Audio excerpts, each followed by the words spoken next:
सांबादिक सम्मेलन में उपस्थित समस्त सांबादिक भाई मान को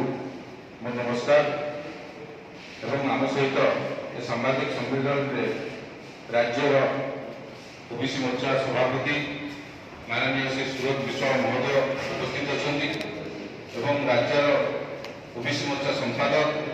डॉक्टर दुर्गा प्रसाद नायक आम सहित उपस्थित अच्छा।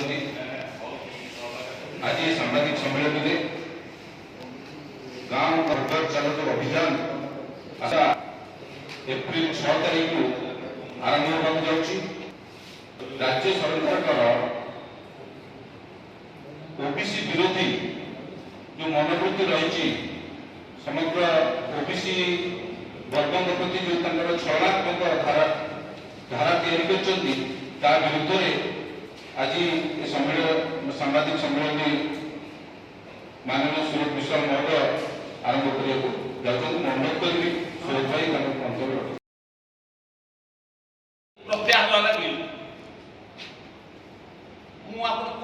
पकड़ बहुत प्रयोजन नहीं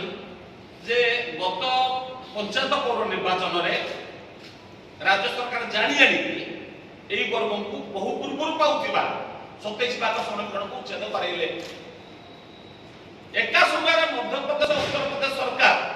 कोर्ट को हस्तक्षेप कराई निर्धारित समय भितर अवधि भितर डाटा प्रस्तुत करी संरक्षण सुनिश्चित कला बेले ओडिशा सरकार जानी ना ऊपर कोर्ट को गले ना अधिकार देवा उचित मने कले। ये जो कथा कला कले भी ओडिशा सरकार भावुचंती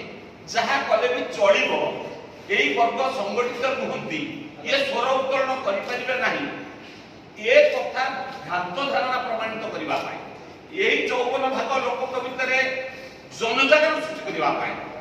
सांविधानिक अधिकार विषय से मन पकईदेवा स्वर उठेवा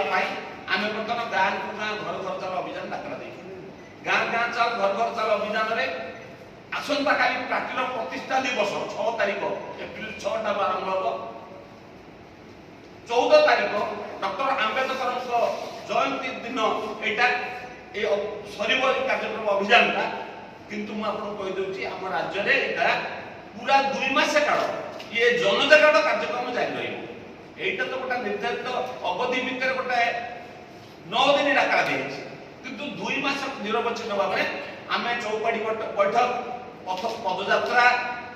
पथप्रांत सभा जाति सम्मिलनी ओबीसी वर्गर प्रतिष्ठित व्यक्ति को सम्मानित करवा मेधावी विद्यार्थी मान को संगठित करवा यही सब कार्यक्रम विभिन्न जिले में विभिन्न पंचायत ब्लॉक रे ये सब कार्यक्रम हम या व्यतीत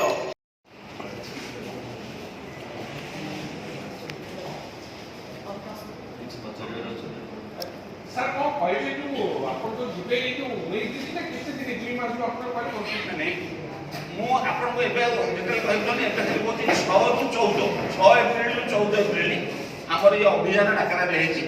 हम 6 रु 14 सब ब्लॉक पंचायत ए अंचल कर्ता प्रवेश करी लोक भितर आलोचना सभा गणधारणा प्रतिवाद ता भितर रचनात्मक वृक्षारोपण सफाई ये सब कथा करो यह व्यतीत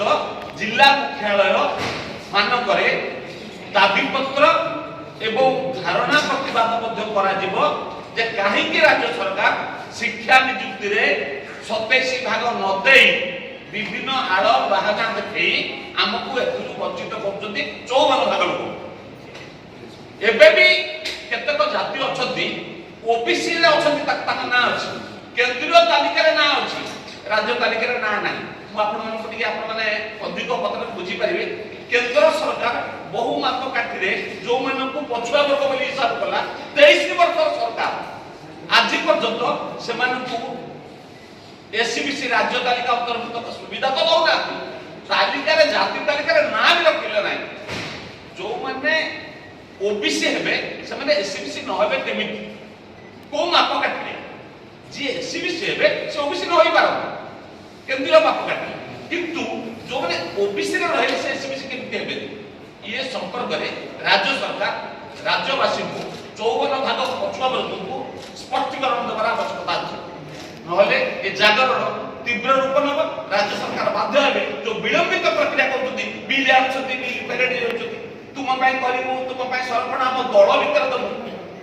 ସରକାରୀ ଭାବେ ଦେଇପାରିବୁନି, ସାମ୍ବିଧାନିକ ଭାବେ ଦେଇପାରିବୁନି, ଦଳ ଭିତରେ ସମୀକରଣ ଦେବୁ। এই যে প্রহসন, এই যে বাহানাবাজি আউ চলিব নাই। এইথিপাই জনজাগরণ সৃষ্টি କରିବାକୁ